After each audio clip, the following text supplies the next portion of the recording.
¿Me escuchan?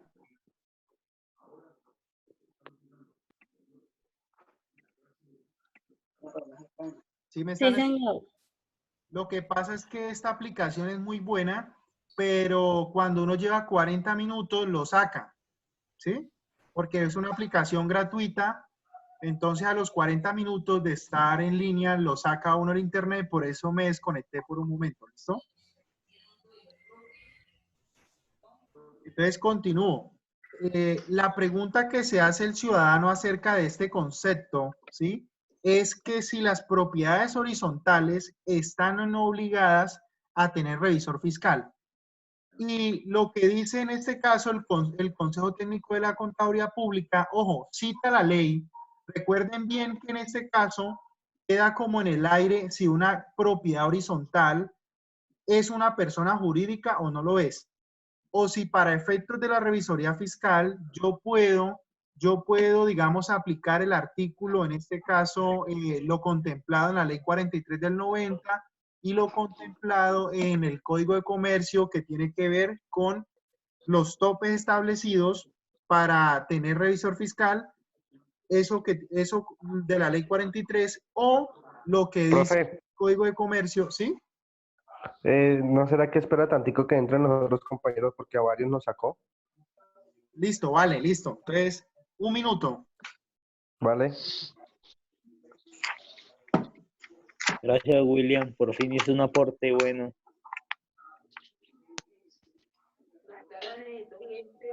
Pero todos están en contra mío hoy. ¿Qué pasa?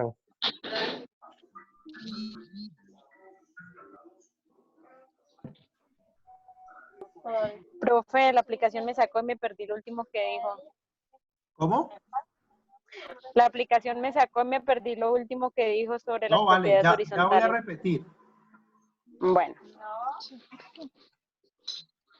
¿Qué pasa, Leonel? A ver, ¿qué pasa?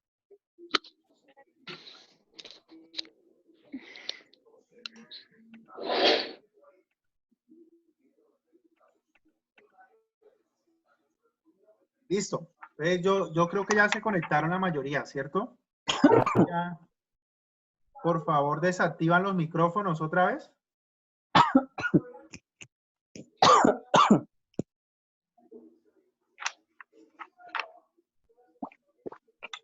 ¿Listo? Entonces, Claro, continúo. la juega con el Estaba, coronavirus.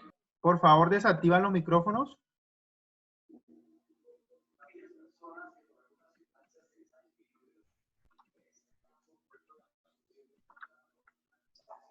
Listo, estábamos hablando de que este concepto del Consejo Técnico de la Contaduría Pública, ¿cierto? Me habla a mí de que efectivamente, ojo, efectivamente no están obligadas las personas naturales ¿a qué? A tener revisor fiscal o a llevar revisor fiscal, ¿cierto?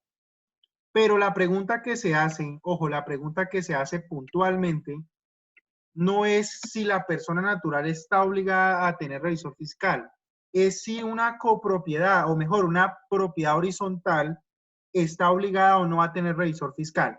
Y en eso lo que hace el Consejo Técnico de la Contaduría Pública es remitirnos a la ley especial. ¿Cuál es la ley especial? Pues la ley que regula la propiedad horizontal.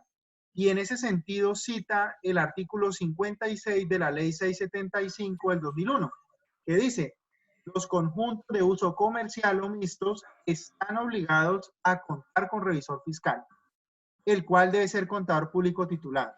Entonces, fíjense que esta disposición no está en el Código de Comercio, es una ley especial, que es la ley que regula en este caso las propiedades horizontales, ya sea de uso comercial o de uso mixto. Entonces, de esta manera concluimos que las propiedades horizontales de uso comercial o de uso mixto sí están obligados a que a tener revisor fiscal, ¿sí? ¿Dónde está esta información? En la ley 675 del 2001, en su artículo 56. ¿Tienen alguna pregunta hasta allí? Ojo porque la palabra comercial, ¿sí? O la palabra mixta, una propiedad horizontal, imagínense en un edificio, ¿sí? 5 pisos, y en el piso primero siempre se dejan locales comerciales o se deja un espacio para una droguería, para una tienda. Desde ese momento la propiedad horizontal se vuelve mixta. ¿Por qué? Porque está ejerciendo zona residencial y también está ejerciendo el comercio, la propiedad, entonces se va a volver mixta. Y será una propiedad horizontal como por ejemplo un edificio en donde simplemente hay establecimientos de comercio o hay locales para que la gente vaya pues a adquirir sus bienes y servicios. Eso será una propiedad, en este caso, netamente comercial, ¿sí? Entonces puede ser o comercial o puede ser mixto. Ojo con este concepto porque es muy importante que lo tengamos en cuenta. ¿Tienen alguna pregunta hasta allí?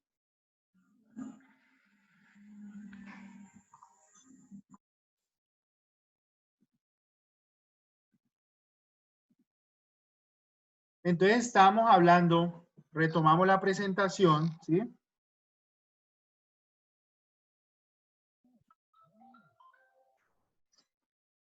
Estábamos hablando de, digamos, acerca de que en cualquier empresa, ¿cierto? En cualquier empresa quien elige el revisor fiscal es el máximo órgano, ¿sí? Ahora vamos a hablar de cuáles son esos máximos órganos dependiendo de la constitución de la empresa. Pues bien, el Código de Comercio, ¿sí? El Código de Comercio, en su artículo 420, define o habla de la Asamblea General de Accionistas, ¿sí? Y resulta que la estructura de una sociedad anónima, ojo, si ustedes leen el régimen de la sociedad anónima, ¿sí? Que recuerden que la sociedad anónima se le denomina accionistas y se constituye mínimo con 5 accionistas y tiene un carácter ilimitado de accionistas, ¿cierto? Es una sociedad netamente de capital, ¿sí? En este sentido, el Código de Comercio dice, plantea que para las sociedades anónimas será obligatorio tener la siguiente estructura, es decir, una asamblea general de accionistas, ¿sí? Que está reglamentada en el artículo 420 del Código de Comercio, y también es obligación tener una junta directiva, ¿sí? Una junta directiva. Recuerden bien que esa junta directiva, en otras palabras, es un grupo de personas más reducido encargados de la política administrativa, la política gerencial, los lineamientos, ¿cierto? De esa compañía. Y más abajo de la junta directiva, pues está la administración, ¿cierto? La administración desde el punto de vista de la gerencia, del representante legal, de la sugerencia, de las diferentes dependencias. Y más abajo de esa, digamos, de esa escala, pues están los empleados de todo nivel de cualquier compañía. Entonces, ojo porque en las sociedades anónimas, quien elige el revisor fiscal, ¿quién es? La Asamblea General de Accionistas. ¿Por qué? Porque es el máximo órgano, ¿verdad? Entonces, ¿por qué? Porque en las sociedades anónimas, digamos que está toda la estructura especificada. Hay asamblea general, hay junta directiva y hay administración o gerencia. Pero ojo, en los otros tipos de sociedades, como por ejemplo las SAS, ¿sí? La sociedad limitada o la sociedad colectiva, no es obligatorio tener una asamblea general de socios, ¿sí? O una asamblea general de accionistas.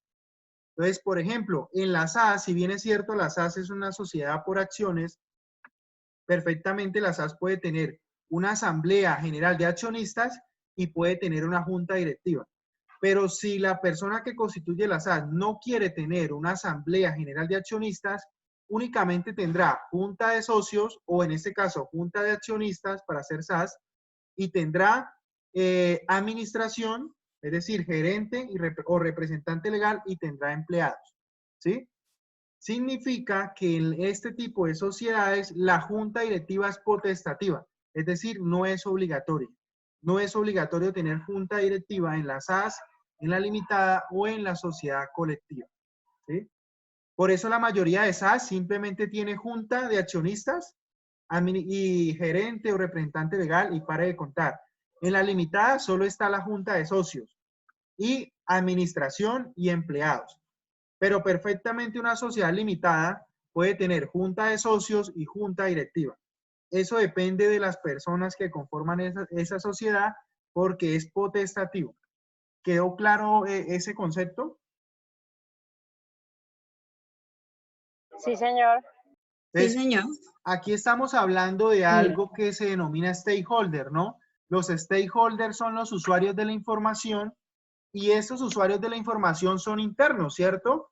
Desde los dueños, los accionistas o los socios, pasando por la junta directiva, que son aquellas representantes de los primeros, hasta la gerencia, ¿cierto? El gerente y por último los empleados.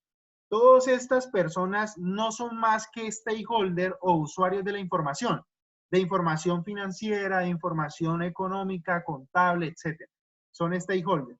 Y también los stakeholders pueden ser externos, ¿no? Es decir, el Estado a través de la DIAN, a través de las secretarías de Hacienda, a través de las cámaras de comercio, de las superintendencias, también los accionistas, perdón, los acreedores, los proveedores, los inversionistas y la sociedad en general. Esos son los stakeholders externos. ¿Sí?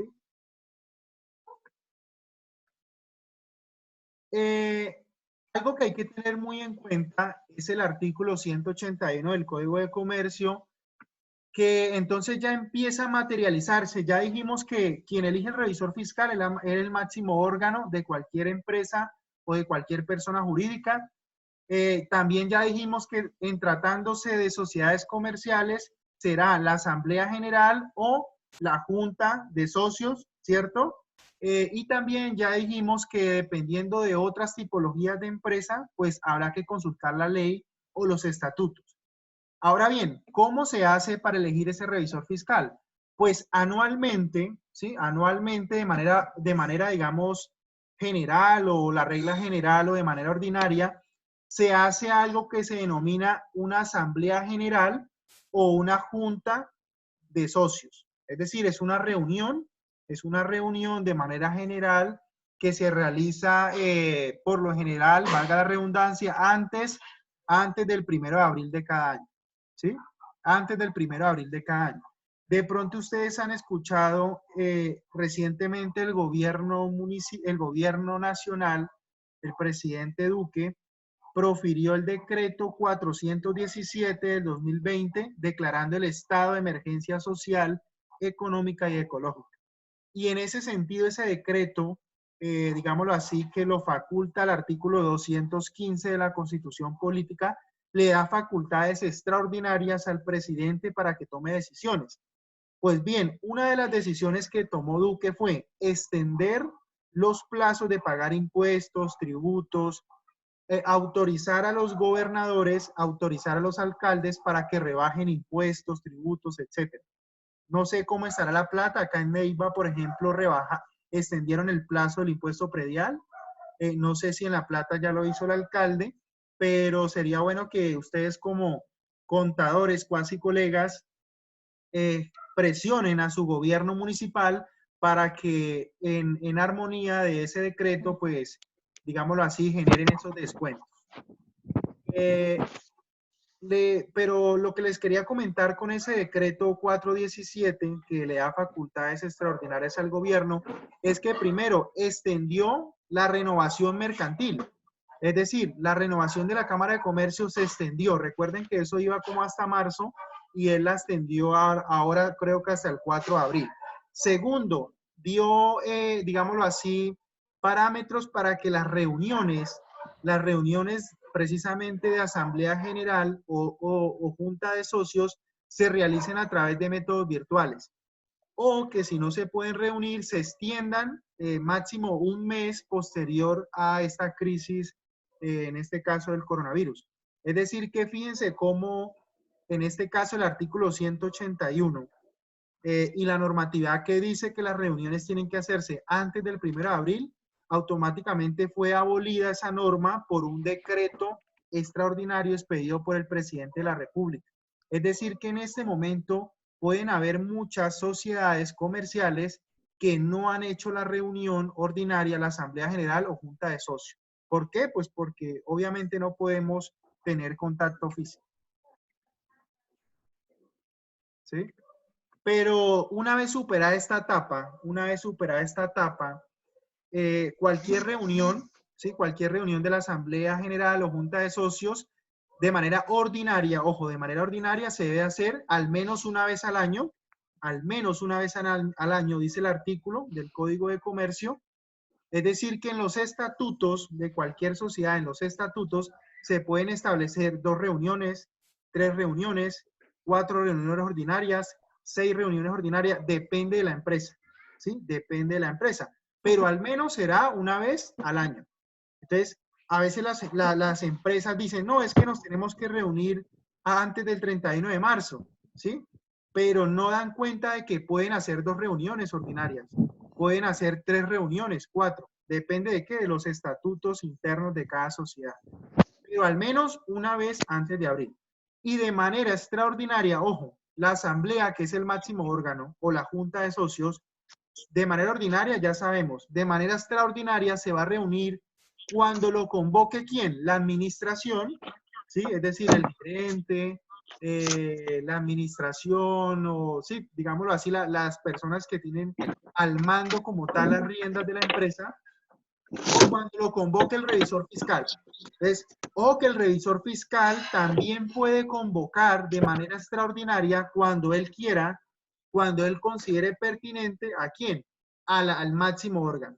Entonces, si el revisor fiscal presenta, digamos, algún informe de manera extraordinaria, automáticamente lo puede comunicar. Quiero que por favor alguien o enciendan sus micrófonos, la persona que vaya a opinar, para que me dé un ejemplo de cuándo el revisor fiscal eventualmente puede convocar a una asamblea general o a una junta de socios. ¿Qué piensa, por ejemplo, qué piensa Marlene? Marlene Juliet. Pues yo pienso que de pronto Marlene, más fuerte. cuando el revisor encuentre algún hallazgo dentro de la entidad, podría ser. Cuando encuentre algún hallazgo. ¿Y cómo sería eso? ¿Cómo sería el ejemplo? Pues que de pronto no se está registrando todas los ingresos, sí, pienso yo, o se están ocultando facturas. Porque les pregunto a todos, el revisor fiscal se contrata precisamente para que encuentre hallazgos. Es decir, que en el ejercicio que el revisor fiscal haga durante el año, esas auditorías que haga, pues es normal, Marlene, que él encuentre hallazgos. Entonces, digamos que por el hecho de que encuentre un hallazgo, no necesariamente hay que convocar de manera extraordinaria a una reunión de asamblea general o de junta de socios. Profe, ¿Sí? el revisor fiscal él no puede convocar a una reunión. Tengo entendido, ¿o sí? Sí, señora, lo comenta el artículo 181 del Código de Comercio. Él puede convocar a la Asamblea General o Junta de Socios, que es el máximo órgano. Sí lo puede hacer.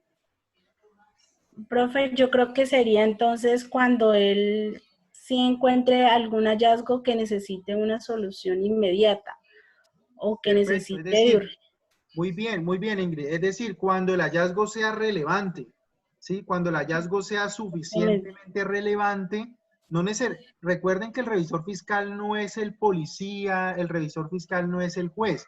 Él simplemente puede tener una sospecha, ¿sí? Una sospecha y que relativamente tenga alguna prueba o que el hallazgo sea muy relevante, como por ejemplo, todos los días hay un faltante de caja de 3 millones de pesos, todos los días. Pero el revisor fiscal no tiene pruebas, no le puede, digamos, indilgar al tesorero, no tiene soportes contables, no tiene prueba de quién se haya robado esa plata. Pero es un hecho de que todos los días hay un faltante de 3 millones de pesos. Él se da cuenta en marzo, es decir, ya después de 3 meses el del Falco ha sido grande, él se da cuenta. Digamos que es un hallazgo obviamente muy relevante y en este sentido él puede perfectamente reunir de manera extraordinaria a través del artículo 181 del Código de Comercio a la Asamblea General o a la junta de socios. ¿Alguien tiene otro ejemplo? ¿Sí? Porque podría presentarse otro ejemplo. Bueno, muchos ejemplos, pero ¿alguien se le ocurre otro ejemplo que no tenga que ver con un desfalco o con un hallazgo de parte del revisor?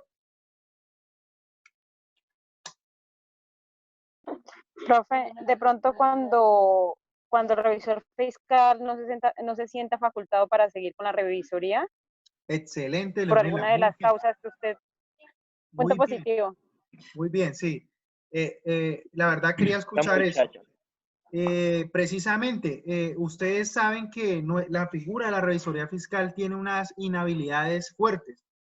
Y en ese sentido, si bien es cierto, yo no puedo tener inhabilidad en este momento, pero en el ejercicio de la revisoría fiscal, si se llegase a presentar un acontecimiento que me impida, ¿sí? Que me impida por ley seguir ejerciendo la función de revisor fiscal, automáticamente yo debo informar. ¿Y cómo lo hago? Pues no le diré al gerente, porque recuerden que el gerente no me nombró a mí. Sí, el gerente no es mi jefe, ni la junta no es mi jefe. Mi jefe es el máximo órgano. Entonces, en consecuencia, yo convoco de manera extraordinaria a una reunión de asamblea general o junta de socios e informo de que de aquí en adelante no podré seguir prestando mi servicio de revisoría toda vez que me encuentro en una inhabilidad o en una incompatibilidad, etc. ¿Listo? ¿Tienen alguna pregunta de allí?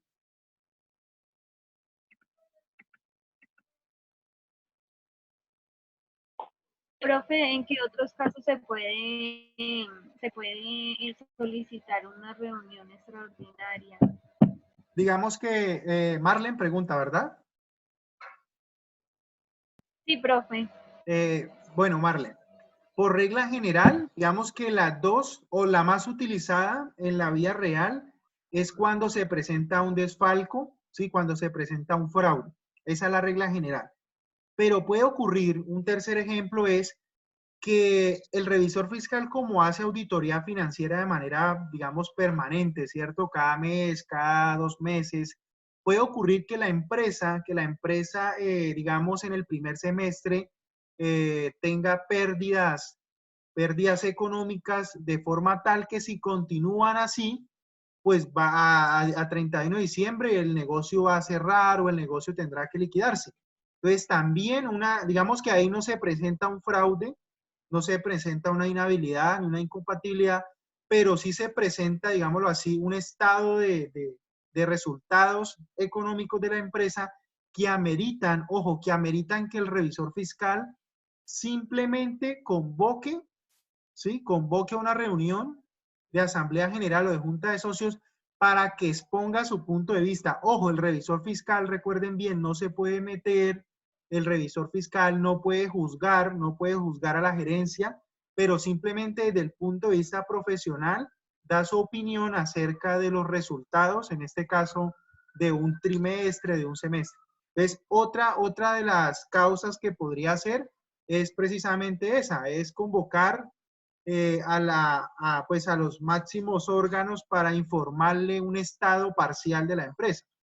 Pero digamos que la ley deja amplia, la ley no permite, digamos, taxativamente solo por estas condiciones, no.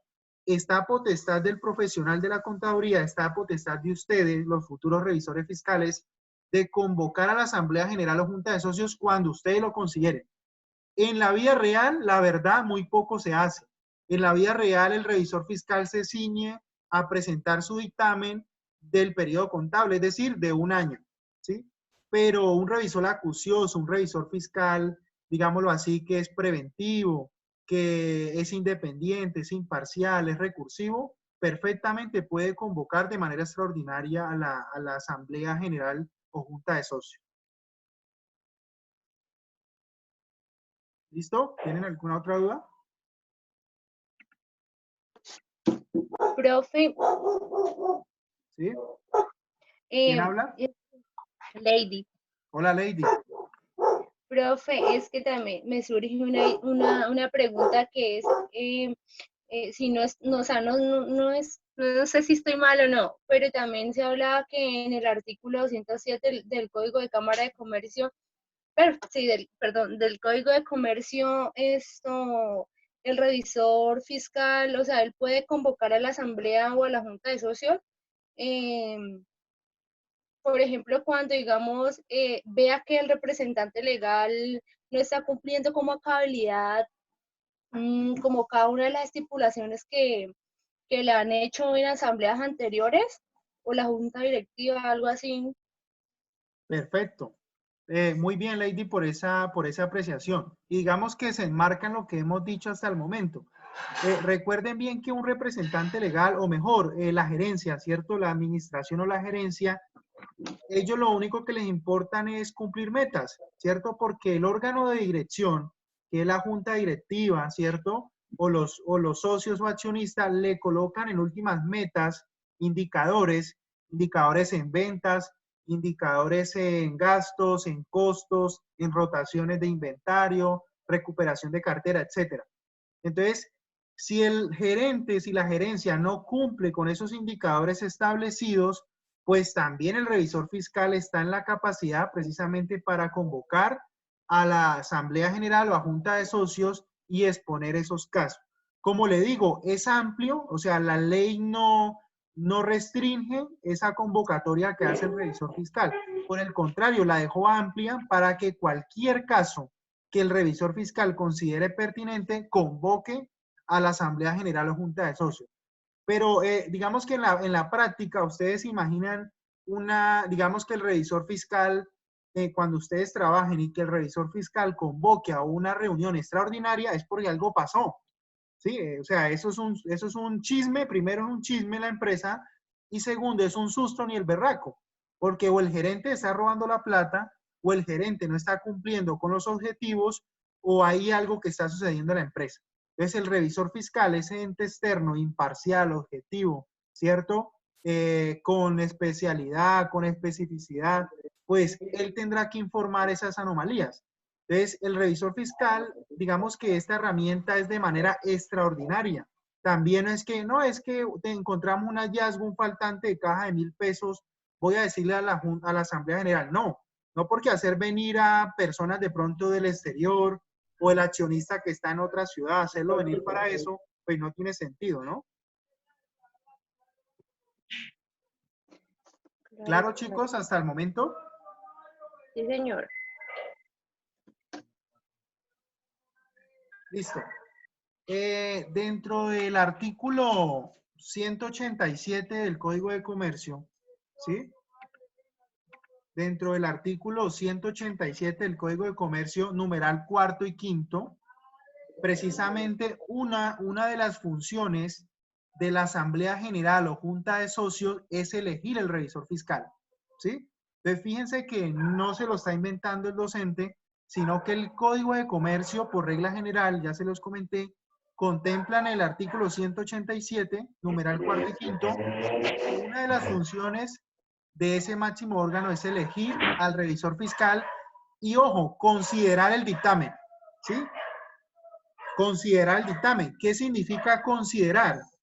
¿Alguien tendrá alguna idea o alguien qué opina acerca de que la Asamblea General o Junta de Socios debe considerar el informe del dictamen? Ponerlo en Profe, tela de pues, ¿Cómo? hable, José. Pues de ponerlo a consideración, en estudio, análisis. ¿Quién está opinando? José Luis, ¿no? José Luis, sí, señor. Sí, pero digamos de manera concreta, ¿qué significa considerar el dictamen del revisor fiscal? Pues darle entendimiento, o sea, la puntualidad de si verdaderamente es real o es algo necesario. El Bueno, dictamen que está cómo dando. se manifiesta eso en una reunión de asamblea? ¿Qué piensa Paula Sánchez? Yo quiero escuchar a Blanca.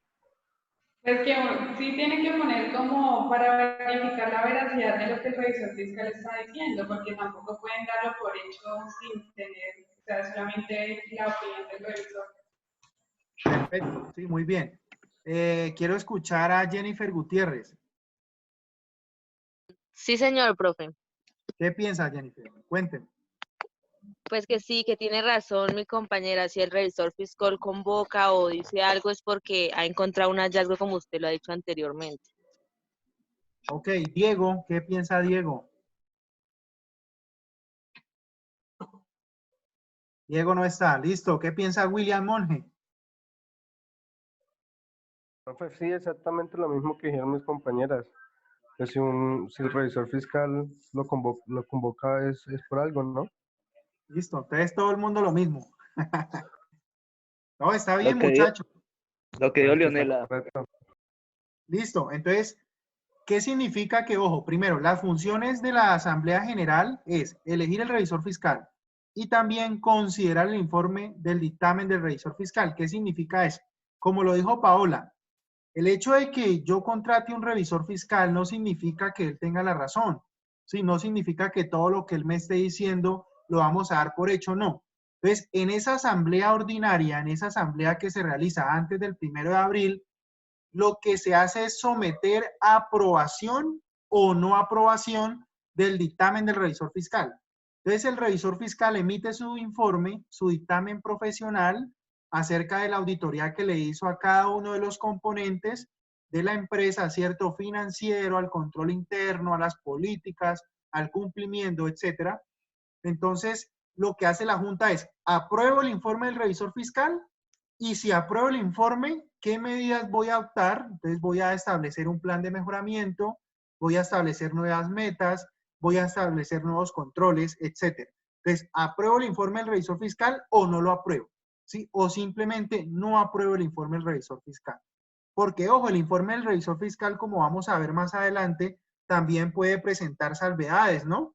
¿Sí? Puede presentar una opinión limpia, una opinión con salvedades o simplemente un informe con recomendaciones, ¿sí? Entonces, la asamblea o la junta también tiene la potestad de aprobar o no ese informe del revisor fiscal.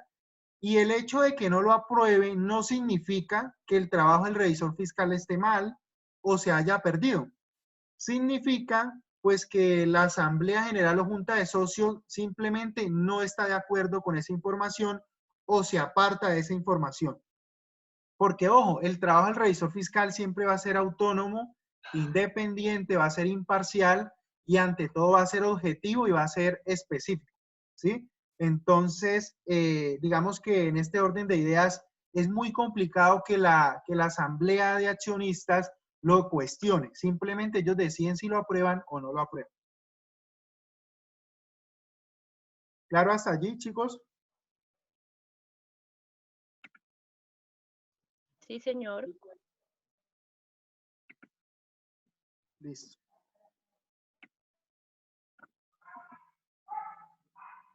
Alguien está escribiendo en el chat, el revisor fiscal que si da fe pública. Sí, claro, por supuesto. Por el hecho de ser contador, ustedes saben que se está manifestando la fe pública de...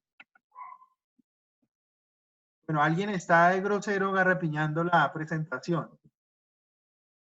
Entonces, continuamos. Entonces, se reunió la asamblea general de accionistas o de socios o junta de socios antes del 1 de abril. Se reunió hoy. ¿Qué fecha es hoy? Hoy tenemos 27 de marzo, siendo las 8:30 de la noche, por ejemplo, y se eligió como revisor fiscal a José Luis Ardila, ¿sí? Y como, digámoslo así, suplente de revisor fiscal a Jennifer Gutiérrez, ¿sí? Porque vamos a ver más adelante que todo revisor fiscal o toda revisoría fiscal debe tener un principal y debe tener un suplente, ¿sí? Es decir, debe tener una persona que va a fungir esa, hagan de cuenta que es como el presidente Duque, que tiene una vicepresidenta. Entonces, no hay nada más ineficiente que un vicepresidente de algo, ¿no? Entonces, lo mismo le sucede al revisor fiscal suplente. Casi que nunca va a trabajar, nunca va a cobrar, pero va a aparecer, en este caso, en algo que se llama certificado de existencia y representación legal. Es decir, va a aparecer en la Cámara de Comercio, pero prácticamente a él no le van a pagar ni él va a cobrar. Pero bueno, de la posesión del revisor fiscal. Entonces, en la acta ordinaria de fecha 27 de marzo, se aprobó la Asamblea General de Accionistas de la clase de revisoría fiscal, aprobó a José Luis Ardila como revisor fiscal y como suplente a la doctora Jennifer Gutiérrez. ¿Sí? Entonces, se levantó el acta, firmaron cada uno de los accionistas, es decir, firmaron todos los estudiantes del curso y en consecuencia automáticamente se debe cumplir con otra etapa que yo la llamo una etapa solemne para que la revisoría fiscal exista. Y esa etapa solemne es la posesión del revisor fiscal. Pues bien, para que funcione la posesión del revisor fiscal hay que cumplir con básicamente 3 pasitos. Primero, el acta de Asamblea General de Accionista o Junta de Socios. Entonces, es el acta que en este momento acabo de mencionar con fecha del día de hoy, el acta de socios número 01, porque es la ordinaria de este año. ¿Sí? Segundo, la solemnidad. ¿Qué es eso? Es un acta de nombramiento del revisor fiscal. Es un acta, es un documento donde José Luis y Jennifer aceptan el nombramiento de revisor fiscal.